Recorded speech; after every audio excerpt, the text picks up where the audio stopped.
마음을 채우는 가톨릭 콘서트 쉼에 오신 것을 환영합니다. 안녕하십니까? 한창원 프란치스코입니다. 안녕하세요. 김수래 멜라니아입니다. 한 방송에서 우리나라 엄마들의 뇌를 분석하는 흥미로운 실험이 소개된 적이 있었습니다. 먼저 우리 아이가 90점을 맞았어요 라는 소리를 들려줬을 때 엄마들의 뇌는 어떤 반응을 보였을까요? 기쁜 반응 아니겠어요? 아니면 100점이 아니니까 조금 속상했을까요? 결과는요, 별다른 반응이 없었다고 합니다. 그런데 잠시 뒤에 우리 아이는 70점을 맞고 옆집 아이는 50점을 맞았어요 라고 했더니 즐거움과 보상을 담당하는 쾌락 중추가 활성화되는 걸 확인할 수 있었답니다. 일단 90점보다는 낮아도 다른 아이보다 잘했다는 것에 만족을 하는 게 아닐까요? 왠지 저도 반성이 되는데요. 사실 우리 모두 내가 나를 바라보는 시선보다 제3자가 나를 어떻게 보느냐에 따라서 기쁨과 즐거움이 결정되는 경향이 있다는데요. 그렇게 살면 사실 행복하지가 않죠. 맞습니다. 다른 사람의 시선을 의식하고 비교를 하다 보면 끝이 없어요. 자, 이 시간 내가 만족하는 나를 한번 찾아보시면 좋겠습니다. 좋은 책 속에 그 해답이 있겠죠? 오늘도 저희와 책 속의 세상으로 떠날 뿐입니다. 안효진 리디아 북 디렉터와 함께합니다. 안녕하세요. 안녕하세요, 효진 씨.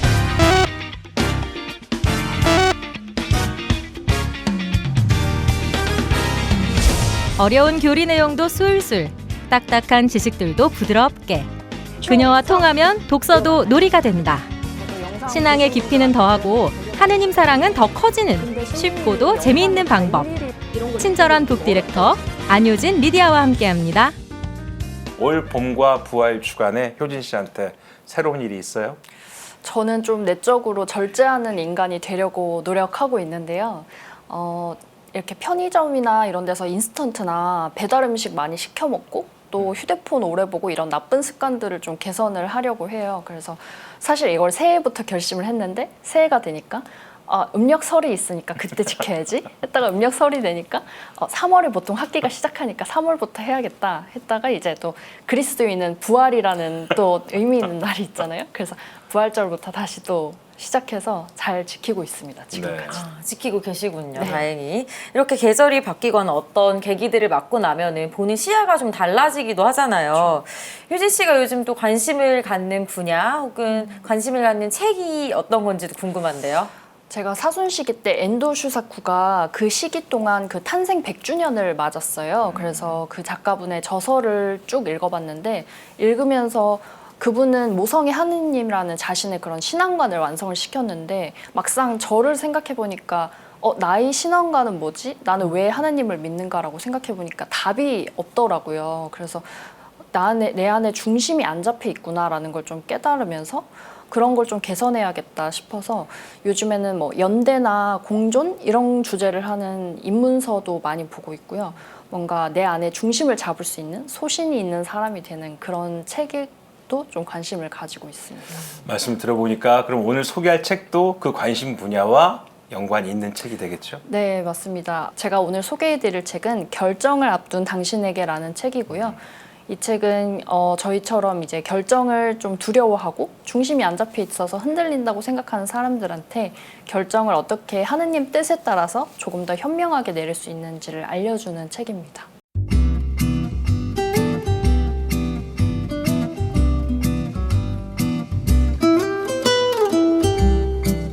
네, 제목부터 결정을 앞둔 당신에게 이 책은 정말 남녀노소를 불문하고 누구에게나 또 필요한 책이 아닐까 하는 생각이 듭니다. 효진 씨는 평소에 이렇게 결정을 잘 내리는 편인가요? 저는 좀 성격이 급한 편이라서 사소한 결정 같은 거는 이걸 빨리 끝내야 된다, 결론을 내야 된다 하는 마음 때문에 빨리빨리 결론을 내는 편인데 중요한 결정은 정말 혼자서 모든 가능성과 경우의 수를 다 따져보고 끙끙대다가 결국엔 안 되면 그제서야 이제 하느님한테 이걸 어떻게 결정하면 좋을까요? 라고 물어보는 편인 것 같아요. 네, 아마도 대다수 사람들이 결정 내리기를 주저하고 힘들어하는 것 같습니다. 아마 이 책도 그렇게 우리가 궁금하고 어려운 일을 긁어주는 그런 책이 아닐까 싶은데요. 이 책은 누가 쓰셨어요? 이 책을 쓰신 저자분은 마이클 스캔란이라는 신부님이시고요. 굉장히 독특한 이력을 가진 사제세요. 이 신부님이 원래는 하버드 로스쿨을 재학 중이셨는데 미사에 참여하고 돌아오시던 길에 네 삶을 나에게 봉헌하지 않겠니? 라는 음성을 듣고 이런 삶을 살아야겠다라는 생각을 처음 하게 되셨다고 해요. 그러면서 로스쿨을 졸업하고 변호사를 활동을 하면서도 8개월 동안이나 하느님의 뜻을 식별하는 과정을 좀 공부를 더 한 후에 프란치스코에 입회하게 돼서 결국에는 사제가 됩니다. 사제가 된 이후에는 26년 동안이나 대학교 총장으로 일하셨다고 해요. 그러면서 긍정적인 변화도 굉장히 많이 만들어내셨고요. 또 특이한 점은 30년이라는 오랜 기간 동안 정말 수천 명의 사람들의 결정을 도와주셨다고 합니다. 그래서 이 경험들을 바탕으로 쓴 것이 바로 이 책입니다. 네. 이 저자의 이력만 들어도 이분이 그동안 얼마나 많은 결정을 내렸어야 할지 상상할 수 있는데요. 책의 표지에는 또 이런 부제도 달려 있어요. 하느님의 뜻을 확인하는 5가지 질문. 그러니까 결정을 잘 내리기 위한 기준이 하느님 뜻에 있다. 이렇게 미루어 짐작해 봐도 되는 걸까요? 네, 맞습니다. 저자 신부님은 이 책에서 우리는 어쨌든 그리스도인이기 때문에 신앙 안에서 하느님과 관계를 맺으면서 결정을 내리는 것이 중요하다고 이야기합니다. 네. 자, 우리 여기서 책 속으로 본격적으로 들어가기 전에 베드로 신부님의 쉼쉼 책방 다녀오도록 하겠습니다.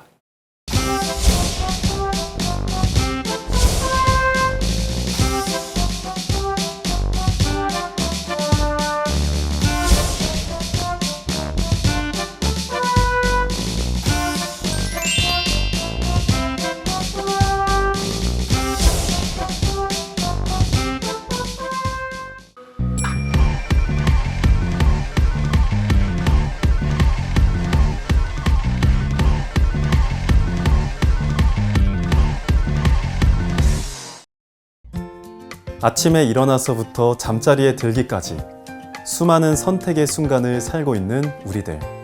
여러분은 이 미로처럼 복잡하고도 어려운 결정의 상황을 어떻게 보내고 계신가요? 사회가 복잡해지고 그에 따라 정보는 넘쳐나면서 우리들은 더 많은 선택과 더 많은 결정의 시간을 만나게 되는데요. 이 시간을 괴롭지 않게 또 후회하지 않게 잘 대처하길 바란다면 오늘 이 책을 한번 펼쳐보시죠. 어려운 결정에 직면했을 때 명확한 길잡이가 되는 책, 결정을 앞둔 당신에게. 이 책의 저자인 마이클 스켈란 신부님은 하버드 로스쿨 재학 시절 하느님의 부르심을 듣고 사제가 되기로 결정했다는데요. 이후 하느님의 이끄심에 따라 대학교 총장직을 맡으며 그를 찾아온 많은 이들의 크고 작은 결정을 도왔습니다.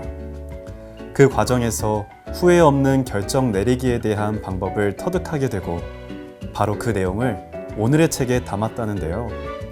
그가 결정을 내리기에 앞서 스스로에게 묻는 질문은 한결같습니다. 하느님 뜻에 맞는 결정인가? 결정하는 과정에서 회심이 일어나는가? 결정에 일관성이 있는가? 결정을 확인해 주는 것은 무엇인가? 마음속에서 네 라고 답하는가? 이처럼 순명, 회심, 일관성, 확인, 확신의 5단계를 차분히 따라가다 보면 결정으로 나아가는 명확한 길을 만날 수 있을 거라는 오늘의 책.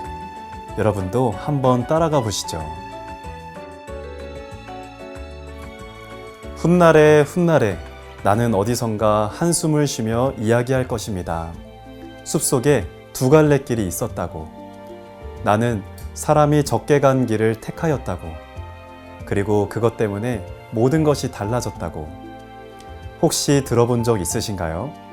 네, 미국의 유명 시인인 로버트 프로스트가 쓴 가지 않은 길의 일부인데요. 많은 사람들은 자신이 가지 않은 길에 대한 미련을 갖고 있습니다. 만약 내가 이 사람이 아닌 다른 사람을 만났더라면, 만약 내가 이 길이 아닌 다른 길을 갔더라면 하고 말이죠. 그리고 신기하게도 우리는 가지 않은 길을 상상할 때면 대부분 핑크빛, 좋은 상황만 떠올립니다. 내가 그 길을 선택해서 잘못되고 안 좋은 상황이 펼쳐질 거라는 상상보다는 지금보다는 훨씬 좋았을 거라는 막연한 기대. 하지만 세상에 좋기만 한 건 없다는 건 여러분들도 알고 있죠. 또 이 세상 어떤 사람도 동시에 두 길을 걸을 수도 없습니다. 지금 이 순간 내가 선택하고 내가 걸어가야 할 길은 딱 하나. 그 길을 열심히 걷는 것이 최선일 겁니다. 나는 법대를 졸업한 후 공군에 입대했고 뉴욕주 사법고시를 보았다. 그리고 어느 날 아침 친구가 뉴욕타임즈를 흔들며 말했다. 축하해. 너 합격했어. 신문에 내 이름이 있어. 신문에 뉴욕주 사법고시 합격자 명단이 게재되었는데 거기 내 이름이 있었다. 나는 곧장 방으로 가서 침대 옆에 무릎을 꿇었다. 네, 그렇게 할게요. 하지만은 더 이상 없었다. 이제 오로지 네, 그렇게 할게요 라는 대답뿐이었다. 다만 한 가지 하느님께 여쭤볼 것이 있었다. 그것은 바로 무엇을 할까요? 라는 질문이었다. 그분께서는 이렇게 대답하셨다. 수도 생활과 사제직을 수행하여라. 그분께서는 나를 이중성소, 즉 수도 사제의 성소로 부르고 계셨다. 그것이 그분께서 말씀하신 전부였다. 나머지는 나와 교회에 달려 있었다.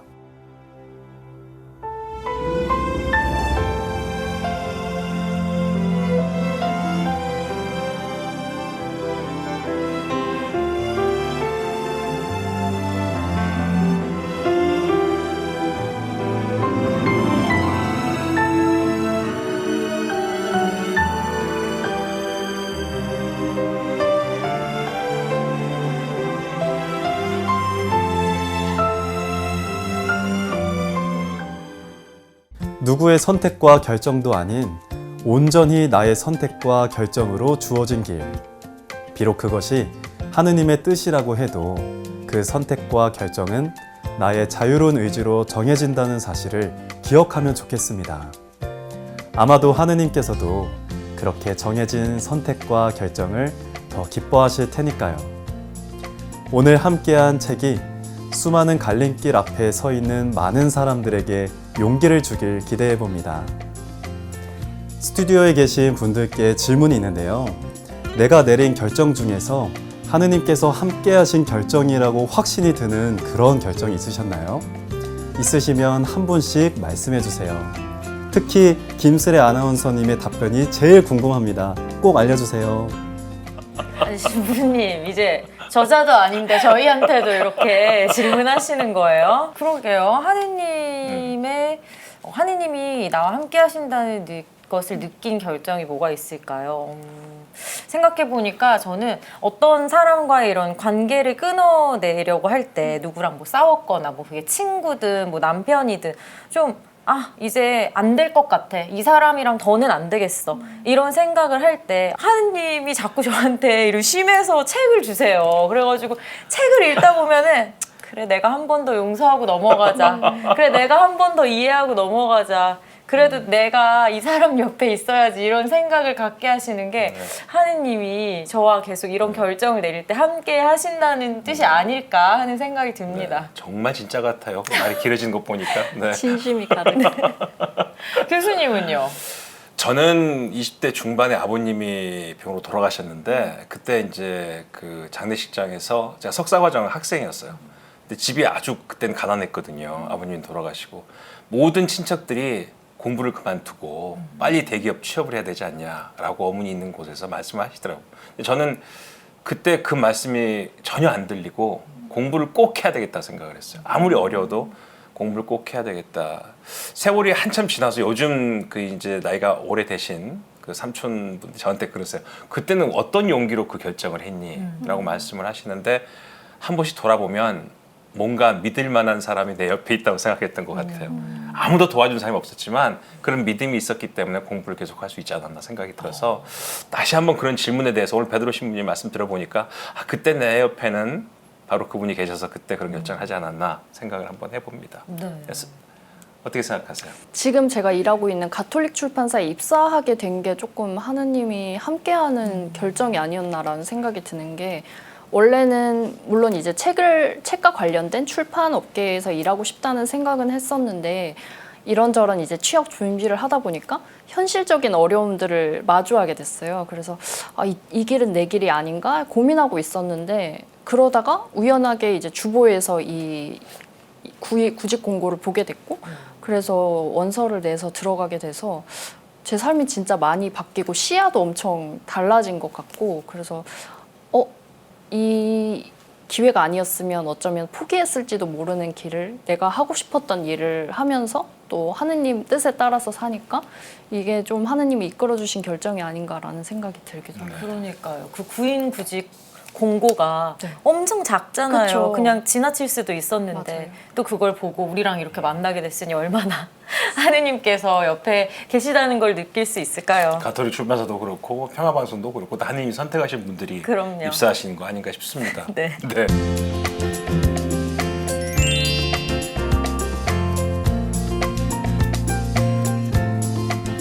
자, 그럼 책 속으로 한 걸음 더 들어가 보겠습니다. 본격적인 이야기를 시작하기에 앞서서 이 책의 저자 신부님께서는 결정을 내리기 힘들어하는 우리를 위해서 5단계를 제시하고 계시죠. 네, 책에서 5단계를 제시하는데, 이 5단계는 순명, 회심, 일관성, 확인, 확신, 이렇게 5단계로 이루어져 있고요. 이 단계들이 의미하는 바는, 처음에는 하느님 뜻에 순명하는 것인지 살펴보고, 그리고 이것이 하느님과 일치하는 것인지 마음을 들여다보고, 그 다음에는 과거에 하느님이 나를 이런 식으로 이끌어 주신 적이 있는지 비교해보고, 그 다음에 다른 사람들이나 표징을 통해서 이 결정이 맞는 것인지 확인한 후에 마지막으로 내 마음의 확신을 얻는, 이런 과정들을 의미하고요. 저자 신부님은 이 과정들이 정말 실용적으로 결정을 내리는데 효과적인 방법이긴 하지만 무조건 이 순서대로 지켜야 하는 것은 아니라고 하면서, 자기가 선택해서 그 순서에 맞게 진행을 하면 된다고 이야기해 주십니다. 네. 그중 첫 번째 단계입니다. 하느님의 뜻을 따르는 순명이지요. 네. 그러면서 저자 신부님께서 프란치스코 성인을 바로 순명의 가장 좋은 본보기다 이렇게 말씀하셨어요. 네, 프란치스코 성인은 원래는 명예를 굉장히 중요시하는 군인이었다고 해요. 그런데 어느 날 꿈을 꿨는데 하느님께서 나타나셔서 너는 주인을 두고 왜 종을 섬기냐라고 이야기를 하셨다고 해요. 그 말을 듣고 군인에서 참회자로 길을 바꾸셨다고 하고요. 이후에 미사에 참례했을 때도 가난한 사람들에게 자신이 가진 것을 베풀고 살아라 라는 말이 자신에게 하는 말처럼 느껴져서 그 이후로 가진 것을 다 베풀면서 또 프란치스코 수도회의 정신으로 삼기도 하셨다고 합니다. 이렇게 순명의 삶을 산 덕분에 이 성인은 그리스도를 가장 많이 닮은 그리스도인으로 꼽힌다고 해요. 네. 네, 여기까지만 들으면 마치 이 순명이란 뭐 수도자, 성직자한테만 해당되는 거라고 생각할 수 있는데, 또 저자 신부님께서는 평신도들, 우리 같은 사람들도 어떤 결정을 내리기 전에 순명하는 자세가 필요하다고 말씀하세요. 그리고 책 속에는 몇 가지 사례를 들어서 또 설명하고 계시죠. 네, 사례 중에 한 가지를 소개해 드리자면, 이 바바라라는 여성의 사연이 소개되는데요. 이 여성은 아이 둘을 가진 싱글맘이에요. 그런데 이 여성이 사랑하는 남성이 크리스라는 남성인데요. 이 남성은 굉장히 독실하고 신앙생활도 열심히 하면서 어떤 집단의 리더로서도 활동을 하고 있어요. 그런데 이 두 사람에게는 문제가 있었는데, 크리스라는 남성이 이전에 결혼을 했다가 이혼을 했는데, 법률상으로는 이혼한 상태지만 교회법상으로는 아직 혼인 무효가 나지 않은 상태였던 거예요. 그래서 그런데 또 반대로 크리스는 자신이 하느님께서 자신이 빨리 결혼하기를 원하신다고 확신을 갖고 있어요. 그래서 두 사람이 결혼을 빨리 해야 된다고 서두르는 상황이었던 거죠. 그래서 바바라는 아이들에게 아버지는 만들어주고 싶고 자신도 그리스도교를 믿는 사람과 결혼을 하고 싶은데, 이런 지금 애매모호한 상황이 어떻게 해야 되는지 고민이 돼서 신부님을 찾아오셨던 거예요. 그런데 신부님은 이 순명의 단계를 거쳐서 완전히 결혼 무효가 나지 않을 때까지는 결혼을 하지 않아야 된다는 답을 주시는데요. 이 답이 굉장히 단순하게 간단하게 나왔다고 합니다. 여기서 이제 이 순명이라는 단계가 필요한 이유가 나오는데요. 순명이란 단계를 거치면 이 바바라가 결혼을 앞두고 고민해야 하는 것들이 경제적 상황이나 이 남자에 대한 확신, 뭐 부부관계 이런 여러 가지 것들을 다 고민을 했어야 됐는데 순명은 오직 이 결정이 하느님의 뜻에 맞는 것인가라는 것만을 고려하면 됐기 때문에 아주 단순하게 결정을 내릴 수 있는데 도움이 된다는 것이었습니다. 네. 자, 결정을 잘 내리는 두 번째 단계입니다. 회심이죠. 네. 순명도 어렵지만 회심은 정말 더 어려울 것 같습니다. 어려울 것 같아요. 네. 저자 신부님께서 과거에 유사하게 내렸던 결정의 결과를 생각해 보는 게 회심의 단계를 거치는데 도움이 된다 이렇게 말씀하셨죠. 네, 비유를 들어서 설명을 하는데 이 우리가 내린 결정의 결과가 나무로 치면 열매라고 이야기해요. 나무가 좋은 열매를 맺으면 우리가 나무를 판단할 때 그 열매를 보고 판단을 하듯이 그 사람의 결정의 결과를 보고 이 사람의 결과가 조금 더 나은 방향으로 하느님께 나아가는 방향으로 나아갔구나 이게 판단이 되면 이 회심의 단계를 통과할 수 있다는 것입니다. 그리고 올바른 회심을 하기 위해서는 기도와 성경을 또 가까이 해야 한다 이렇게 저자는 말하고 있죠. 기도를 한다는 게 그냥 단순히 기도를 하는 게 아니라 하느님과 뭔가 소통할 수 있는 채널을 하나 더 열어놓는 것이기 때문에 굉장히 중요한 관문이라고 저자는 이야기를 하고요. 또 성경 또한 이 성경 쓰기는 성경 읽고 쓰기는 신부님 자신에게도 그랬지만 도움을 줬던 사람들에게도 굉장히 중요한 활동이었다고 해요. 왜냐하면 성경을 읽고 필사하다 보면 뭔가 하느님의 관점에서 좀 더 바라볼 수 있으니까 이 결정이 하느님 뜻에 맞는 것인지를 좀 확인을 할 수 있고 또 한편으로는 성경을 읽음으로써 기도와 마찬가지로 하느님과 소통할 수 있는 통로를 또 하나 더 만들어서 열어놓는 것과 같기 때문에 기도와 성경이 굉장히 중요하다고 이야기합니다. 네, 제가 관련 내용을 낭독해 드리도록 하겠습니다.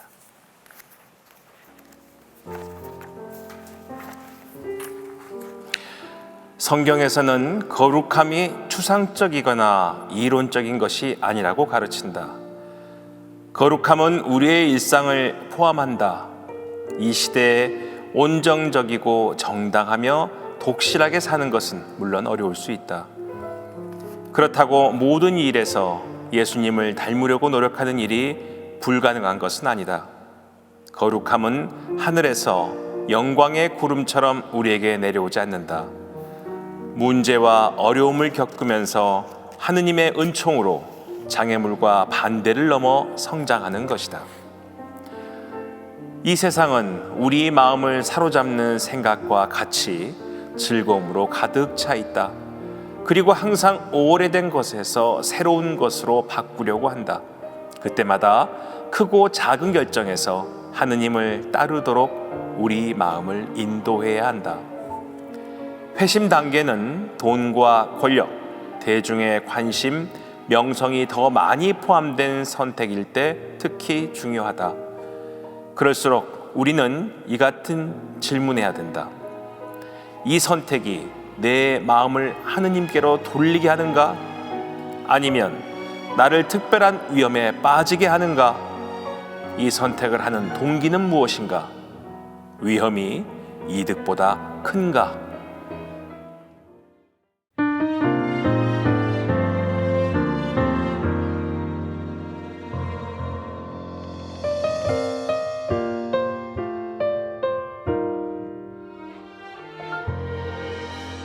앞에 펼쳐진 길 아무리 길고도 험할지라도 당신의 길을 따르니 두려움 없네. 세상에 갈라진 내 소망의 빛은 흐릴지라도 당신의 빛을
당신의 빛을 바라보며 가리.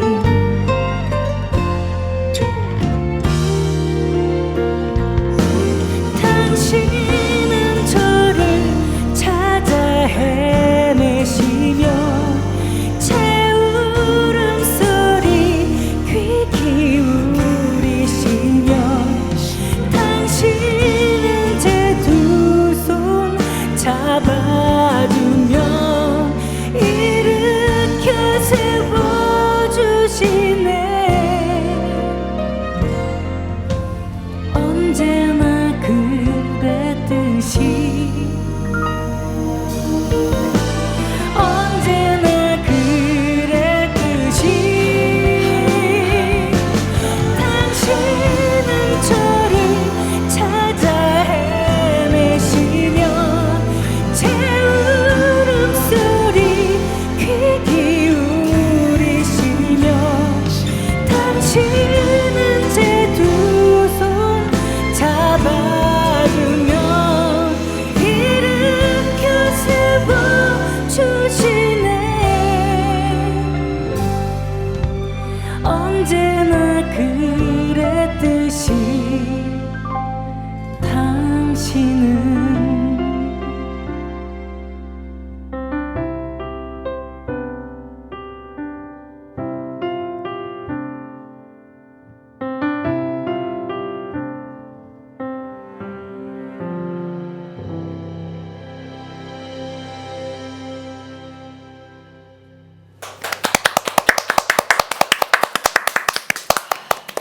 네, 너무 잘 들었습니다. 나정신 채칠리아 자매님, 오늘 저희가 함께 이야기 나누고 있는 책이 결정을 앞둔 당신에게라는 책이에요. 자매님은 이렇게 결정을 잘 내리시는 편인가요?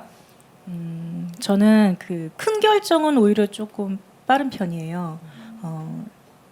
한참 제 앨범 작업하거나 이럴 때 그 중요한 결정을 해야 되잖아요. 그때는 제 직감과 그리고 저를 잘 아는 제 그 협조자들 있잖아요. 그분들 중에 이제 전문가 분들의 의견을 많이 물어서 결정을 좀 빨리 했던 편이고요. 오히려 자잘한 결정들은 좀 힘들어요.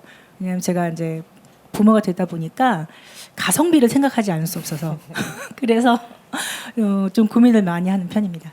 그래도 살면서 했던 결정 중에서 가장 요건 잘했다 그런 결정이 있으세요? 세 가지가 좀 생각이 나는데 한 가지는 제가 성가 가수를 하고 있다는 점인데 저도 이것이 제 길인가 제가 받은 소명이 맞나라는 고민을 한참 아주 진지하게 할 때가 있었어요. 2011년도 정도에 그만두려고 했던 차에 제가 파푸아뉴기니아에 그 음악 선교를 가게 됐어요. 그래서 그때 한 9개월 동안 아이들과 함께하면서 현지 아이들과 한 900명 정도 되는 학교였거든요. 함께하면서 크리스마스 콘서트를 준비를 했었는데 오디션부터 트레이닝하고 또 무대에 세우고 이런 과정을 한 2회 공연을 하고 왔었어요. 그때 제가 기도드렸던 부분들은 제가 이 길이 맞다면 끝까지 갈게요 라는 마음이었어요. 근데 가서 한 3개월 정도 있다가 그 마음이 결정이 됐어요. 그럴 수밖에 없던 상황들이었어요. 오늘 말씀을 책의 내용의 말씀을 들어보니까 5단계가 있었다고 했잖아요. 너무 제 얘기 같아가지고 네, 이런 걸 어떻게 이렇게 예배해 주셨을까라는 정말 놀라운 그런 체험을 했다는 생각이 들어서 네. 그렇고 그렇게 제 신앙이 중심이 서니까 다른 것들이 저절로 따라오는 것 같아요. 저는 가정을 너무 꾸리고 싶었고 그리고 아이를 낳고 싶었어요. 네, 그런 것들이 제 기준이 쓰고 그러니까 그런 것들은 저절로 이렇게 따라오고 제가 결정한 데 있어서 좀 어려움이 없었던 것 같습니다. 네, 우리 나정신 채칠리아 자매님의 노래는 잠시 후에 한 곡 더 들을 수 있으니까요. 끝까지 함께해 주세요. 오늘 고맙습니다. 감사합니다. 네, 이제 올바른 결정을 내리기 위해 거쳐야 하는 단계로 우리가 순명, 회심 이렇게 살펴봤잖아요. 그 다음 세 번째 단계가 일관성입니다. 일관성은 어떤 의미로 받아들여야 될까요? 일관성은 하느님이 나에게 과거에도 이런 이끄심을 주셨는지 과거에 하느님이 이끈 것은 어떤 결과를 낳았는지를 좀 확인을 해보는 과정인데요. 저자 신부님은 하느님께서 이끄는 이런 계획들은 굉장히 보수적인 특징을 가지고 있어서 대부분 과거의 것과 이어진다고 이야기를 하세요. 하느님이야말로 정말 우리를 위해서 큰 그림을 그려두시고 그 안에서 계획을 정말 오랜 시간에 걸쳐서 이끄시고 계시고요.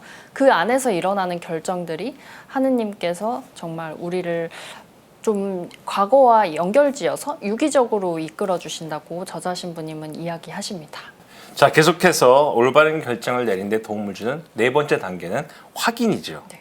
여기서 확인은 다른 사람들의 도움이라고 생각하면 됩니까? 네, 맞습니다. 저자 신부님은 우리가 왜 다른 사람들의 도움이 필요하냐고 이야기한다면 인간이 굉장히 약점이 많은 인간이라서 결정을 내릴 때 문제는 굉장히 작게 만들고 내가 이걸 처리할 수 있는 능력은 또 과대평가를 하는 그런 특징이 있어서라고 합니다.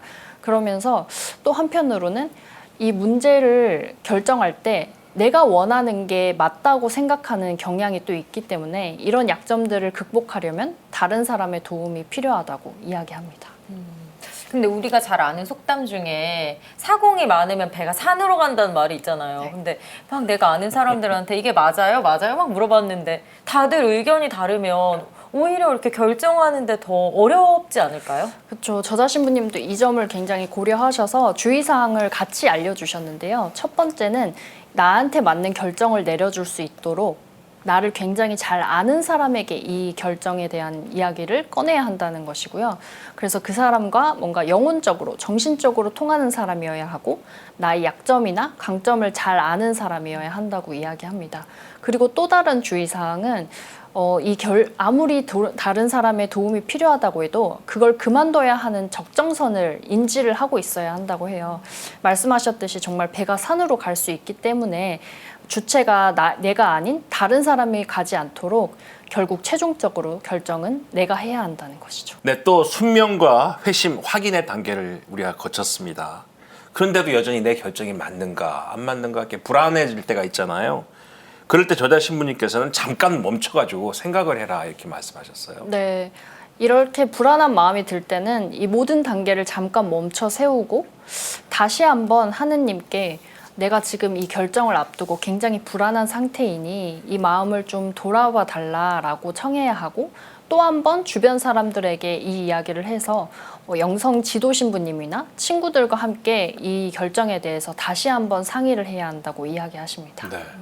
이제 마지막 단계인 확신입니다. 언뜻 생각해보면 이 전 단계였던 확인이랑 확신 비슷해 보이는데 어떤 차이가 있을까요?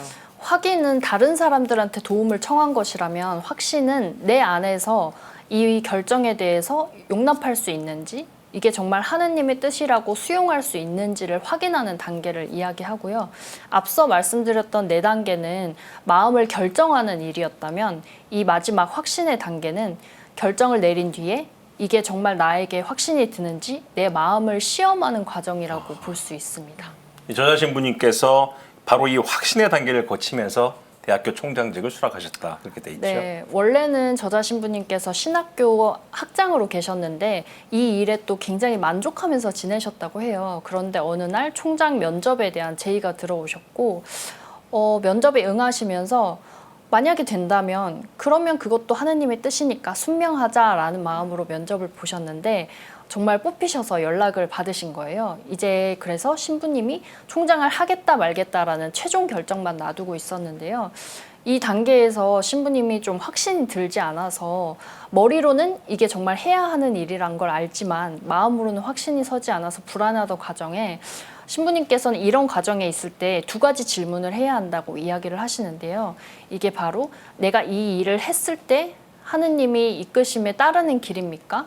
아니면 내가 이 일을 하지 않는 것이 하느님의 이끄심에 따르는 것입니까? 이 두 가지 질문을 했을 때 내 마음에서 일어나는 반응을 보고 결정을 내리라고 해요. 그래서 신부님도 이때 이 두 가지 질문을 하면서 굉장히 고민을 많이 하셨는데요. 그러던 중에 이제 학회에 참석하게 됐는데 한 연설자의 이야기를 듣게 됩니다. 이 연설자가 자신이 사제로 있으면서 하느님께 모든 것을 봉헌하는 것을 굉장히 두려워했다고 해요. 왜냐하면 모든 걸 봉헌하면 하느님께서 너 정말 나를 위해 헌신할 준비가 돼 있구나. 널 아프리카로 보낼게. 이렇게 하실까봐 아프리카에 가기가 두려워서 무조건 다 헌신하지는 않았다고 해요. 그런데 어쨌든 결과적으로는 모든 걸 다 극복해내고 다 헌신을 하게 됐는데, 헌신을 하고 났더니 하느님께서 그 연설자를 아프리카에 보내지는 않았다고 해요. 그러면서 하는 말씀이, 하느님께서는 그 아프리카에 보낼 사람이라면 그 사람 마음에 미리 그 아프리카를 심어놓고 아프리카에 보낸다고 이야기를 하십니다. 이 이야기를 듣고 신부님께서도 깨달은 바가 있어서 주님, 제 마음에 이 대학교를 심어 놓으셨습니까? 라고 질문을 한 끝에 결국 확신을 얻게 돼서 총장이 되셨다고 해요.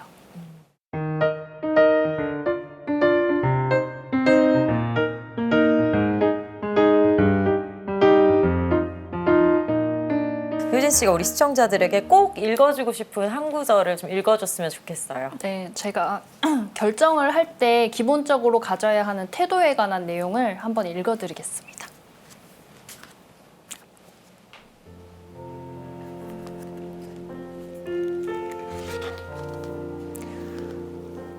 때때로 하느님의 뜻은 우리가 감정적으로 익숙하게 반응하는 것과는 반대되는 방향으로 이끈다. 순교자들 중에 고통과 죽음을 견뎌낼 힘이 있다고 미리 생각한 사람은 거의 없었다. 그들은 의심과 두려움에도 불구하고 주님의 순교 초대를 받아들였다. 우리 역시 때때로 미지의 길로 이끄시는 부르심을 받는다. 하느님과 맺는 관계의 본질은 신뢰이다. 그분께서는 우리를 돌봐주시고 먼 미래가 아니라 지금 이 순간 은총을 베풀어 주실 것이다. 하느님께서는 그분과 함께 걸을 수 있는 은총을 베풀어 주신다. 그분께서 그 길에서 예견되거나 예측하지 못하는 모든 상황에 대해 은총을 주실 것이라는 믿음을 가져야 한다. 믿음은 일관성 단계를 활용하는 데 있어 가장 중요한 부분이다. 다른 어떤 것보다도 하느님의 사랑과 은총을 꾸준히 신뢰하는 것이 중요하다. 네, 우리가 이렇게 5단계를 거쳤습니다. 순명, 회심, 일관성, 확인, 확신. 이렇게 5단계를 다 거쳤음에도 불구하고 결정을 못 내릴 수가 있다는 것이죠. 저자 신부님도 이걸 아시고 저희에게 결정을 위한 조언을 또 덧붙여 주셨죠. 나쁜 선택과 결과도 결론적으로는 도움이 된다. 이렇게 말씀하셨습니다. 말씀하신 대로 신부님은 이 과정이 정말 실용적인 단계지만 그래도 결정이 어렵다는 것을 알고 계셨던 것 같아요. 그래서 이 장에서 이런 그럼에도 결정을 내리지 못한 사람들을 위한 조언을 건네시면서 나쁜 결정이라고 해도 이 과정을 통해서 우리가 우리의 약점을 깨닫고 그럼으로써 또 하느님에게 더 의지하는 상황을 낳기 때문에 나쁜 결정에도 얻은 것이 있다라고 이야기하십니다. 네. 네, 그리고 또 5단계를 거쳐서 이게 하느님의 뜻이 맞는지 100% 확신은 없어도 일단은 용기를 내보라고 말씀하시죠. 네, 일단은 애초에 100% 확신하는 결정은 없는 거라고 이야기를 하시고요. 그리고 용기를 내는 거는 우리 마음속에서 용기를 가지는 거잖아요. 그런데 이 마음속에 예수님이 계시기 때문에 예수님께서 충분한 은총을 베풀어 주실 거라는 걸 믿고 용기를 가지고 나아가면 결국에는 현명한 결정을 내릴 수 있을 거라고 이야기해 주십니다. 네. 그리고 저자 신부님께서 우리의 인생에서 가장 중요한 결정은 성소를 결정하는 것이다. 성소를 선택하는 것이다 하셨어요. 우리가 흔히 성소라고 하면 수도자나 성직자를 떠올리는데 결혼 성소도 포함이 된다고 하네요. 네, 결혼 성소도 성소에 포함이 되고요. 이 결혼 성소를 포함한 모든 성소가 어쨌든 평생을 이어나가는 그런 지속된 상황에 대한 결정이기 때문에 굉장히 신중하게 결정을 해야 한다고 저자 신부님은 이야기를 하시고요. 그리고 또 성소가 모든 목적이 뭐 사제가 되건 아니면 가족을 꾸리건 교회를 세신하건 이런 목적만 있는 것이 아니라 성소의 결국에는 최종적인 목표는 하느님께로 향하는 것이고 하느님과 하나 되는 것이라고 이야기합니다. 네. 사제나 수도자 성소뿐 아니라 결혼 성소 역시 봉사와 자기 포기라는 거를 고려해야 한다는 점에서 저는 이 부분이 정말 인상적이었어요. 네. 결혼은 사실 그 전까지는 우리가 자기중심적으로 나 하나만 생각하면서 살다가 결혼을 하면 가족 구성원들, 뭐 배우자나 자녀를 위해서 아무래도 봉사하고 헌신하게 되잖아요. 저자 신부님께서는 결혼 성소에서 사랑하는 것만이 충분한 게 아니라 가족 구성원들을 위해서 뭔가 헌신하고 베풀며 사는 것까지가 결혼 성소에 포함되어 있다고 이야기합니다. 네, 그러니까 저는 이렇게 살 바에야 그냥 수녀님이 될 걸 이런 얘기를 했었는데 그게 아니라 결혼 성소를 네, 선택했어도 맞습니다. 저는 저를 포기해야 하는 것이었어요. 사실 가장 어려운 일이 아닐까 싶습니다. 맞아요. 그래서 저는 네. 요즘 젊은 청년들이 결혼을 하지 않겠다는 학생들이 너무 많아져서 결혼 성소에 대한 의미도 다시 한번 우리가 새겨야 될 때가 아닌가라는 생각이 들었습니다. 자, 하느님께서 무슨 말씀을 하시는지 잘 못 알아채는 경우 방법이 있다고 또 저자 신부님 말씀하셨죠? 네.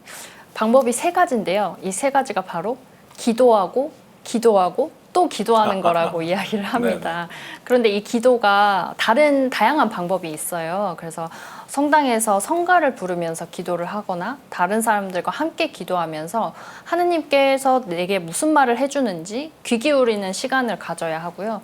그리고 또 성체조배를 하면서도 하느님께서 도대체 나에게 원하시는 것이 무엇인지 귀 기울이는 시간을 가지면 조금 더 결정을 내리는데 도움이 된다고 말씀해 주십니다. 네, 그리고 저는 이 책이 참 좋았던 게 결정을 앞두고 바치는 기도도 포함되어 있었고 네. 결정 연습 노트 이런 것도 있었어요. 이런 괜찮은 부록들이 또 함께 포함되어 있죠. 네, 그 저자 신부님께서 정말 직접 기도를 바치시는 기도문들을 수록을 해놨고요. 그리고 각 5개의 장 끝에 결정 연습 노트가 수록되어 있는데요. 이 노트에는 결정을 내리는데 가장 효과적으로 결과를 낳을 수 있는 이런 질문들을 수록하고 있어서 단순히 책을 읽고 결정은 이렇게 하는 거구나 해서 그치는 게 아니라 내가 결정을 내리는 상황에서 적용해 볼 수 있는 이런 질문들이 수록되어 있어서 도움을 받으실 수 있을 것 같습니다. 효진 씨가 이 책을 쭉 읽으셨고 소개하시면서 네. 이 책을 다 읽고도 결정을 못 내리는 분들이 있으시다면 어떤 얘기를 해주실 수 있으실 것 같아요?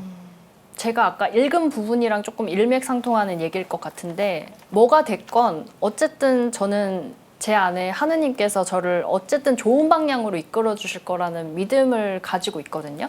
그래서 그런 분들도 계속해서 고민하는 분들도 내가 내리는 결정이 결국에는 하느님께서 손길을 건네주신 결과가 아닐까 이렇게 생각하면 조금 더 확신을 가지고 후회가 좀 덜 되지 않을까 이런 얘기를 좀 해드리고 싶습니다. 네. 결정을 일단 해야지 네. 더 나은 결정이 뭔지 네. 못한 결정이 뭔지에 대한 생각도 할 수 있게 되고 맞아요. 그 다음 결정에 도움이 될지 않을까 생각을 해봤습니다. 네. 요즘 정말 정보의 홍수의 시대잖아요. 정말 받아들이는 정보가 많아서 그런지 결정하기가 참 힘든 것 같아요. 오히려 이걸 몰랐으면 그냥 이걸 선택했을 텐데 하는데 이거 알기 때문에 더 선택이 힘든, 결정이 힘든 시대를 살아가고 있는 것 같은데 그럴 때마다 이 책을 두고 여러 펴보면서 숙명 단계를 거치고 그리고 또 회심 단계, 일관성, 확인, 확신의 단계를 거치다 보면은 그 과정 안에서 기도와 함께 한다면 이렇게 하다 보면 참 괜찮은 결정을 내릴 수 있겠다. 그리고 내 결정에 확신을 가질 수 있겠다는 생각이 들었어요. 효진 씨 오늘 좋은 책 소개해서 고맙습니다. 네. 고맙습니다. 감사합니다. 네, 신앙인이라면 또 그리스도를 따르는 사람이라면 특히 중요한 결정을 내릴 때 이 하느님의 뜻을 확인하는 게 필수겠죠. 그 방법들 오늘 하나씩 짚어봤으니까 이제 실천만 하면 될 것 같습니다. 네, 끝으로 김슬애 아나운서가 읽어드립니다. 결정을 앞둔 당신에게 한 구절과 찬양사도 나정신 채칠리아의 노래 전해드리겠습니다. 오늘도 함께해 주신 여러분들 고맙습니다.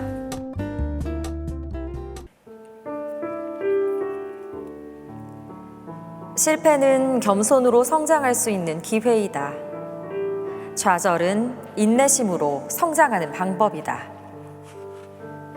고통은 우리를 위해 고통을 받으시고 돌아가신 구세주의 고통과 연결해 준다.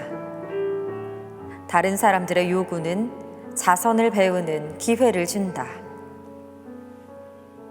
거룩함을 향해 가는 것은 온전히 하느님을 위해 사는 것을 의미한다. 이 말은 마음을 다하고 목숨을 다하고 정신을 다하고 힘을 다하여 주 너의 하느님을 사랑하고 내 이웃을 너 자신처럼 사랑하려고 노력하는 것을 의미한다. 하느님은 우리가 마주치는 모든 문제, 어려움, 실망이 우리를 가라앉히는 것이 아니라 우리를 성화시키는 삶이라는 바다의 폭풍이라는 진실을 받아들이기를 원하신다. 폭풍이 치면 하느님께 더 가까이 다가갈 기회가 찾아온다. 우리가 그분께 더 가까워질수록 그분을 더 사랑하게 되고 우리가 하느님을 사랑함에 따라 그분을 섬기고자 하는 욕망이 커진다. 우리는 그분의 음성을 더 분명하게 듣게 된다. 우리는 무엇이 선하고 무엇이 하느님 마음에 들며 무엇이 완전한 것인지와 일치하여 점점 더 많은 결정을 내리게 된다.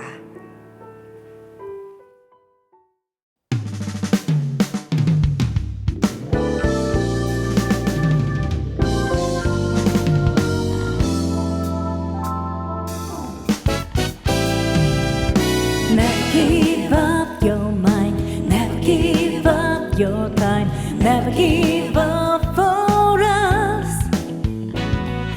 Never give up your dream, never give up this time, never give up your special love song. 세상과 혼자 마주 설 때 두려움에 지지 말고 당당히 두 손 꼭 쥐고서 너의 꿈을 펼쳐주기를 바래. 날아봐 내 꿈을 향해 숨가쁘게 뛰어도 좋은 걸. 소리쳐 저 험한 세상 그 끝엔 뭐가 있는지 달려보는 거야. Never give up your mind, never give up your time, never give up for us. Oh, never give up your dream, never give up this time, never give up your special love song.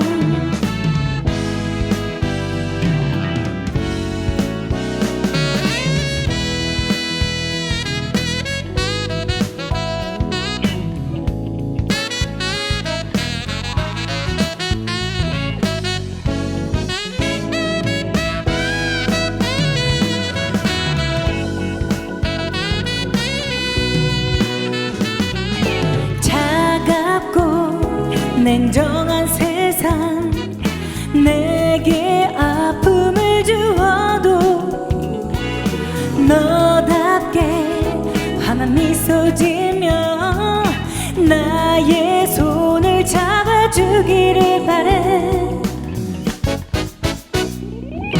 날아봐 내 꿈을 향해 숨가쁘게 뛰어도 좋은 걸.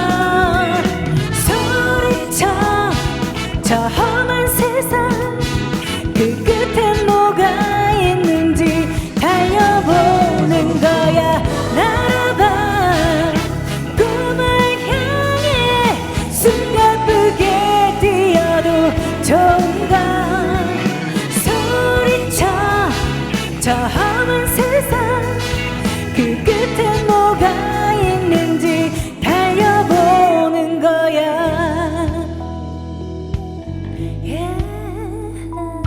Never give up, never give up, hey, never give up.